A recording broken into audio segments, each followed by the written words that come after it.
নমস্কার বন্ধুরা, আগের দিন ফেব্রিকের যে ইয়াররিংসটা বানিয়েছিলাম আজকে ওইটাই একটু ডেকোরেশন করে দিচ্ছি।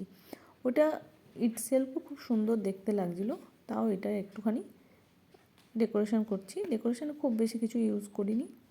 গোল্ডেন ইয়েলো ফেব্রিক কালারের সঙ্গে হোয়াইট মিক্সড করে একটা লাইট কালারের ইয়েলো শেড বানিয়ে মিডিলে একটা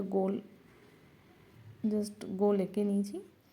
এবার তার মাঝে ওই ফেব্রিক কালারটা শুকিয়ে যাওয়ার পর মিডিলে ফেব্রিক গ্লু দিয়ে আমরা ছোট ছোট মিররগুলো অ্যাড করব। একটাই মিরর অ্যাড করব এবং বানানোর পর দেখবে ইয়াররিংসটা আরও কতটা খুব সুন্দর হয়ে উঠেছে। মানে দিনের বেলায় যে কোনো অনুষ্ঠানে তোমরা এটা অনায়াসে পরতে পারো, রাতেও পরতে পারো। যারা খুব সিম্পল ইয়াররিংস পছন্দ করো তাদের অবশ্যই ভালো লাগবে। কারা কারা এই ডিজাইনটা ট্রাই করেছো অবশ্যই কমেন্ট করে জানিও। আর ভালো লাগলে অবশ্যই লাইক এবং শেয়ার করো। দেখো হোয়াইট ফেব্রিক দিয়ে আমি চারপাশে ছোটো ছোটো ডট দিয়ে নিচ্ছি এবং মিররটার চারপাশেও একটা লাইন করে দিচ্ছি এই হোয়াইট ফেব্রিক কালারটা দিয়ে। দেখো কতটা সুন্দর লাগছে। আজকের মতন টাটা।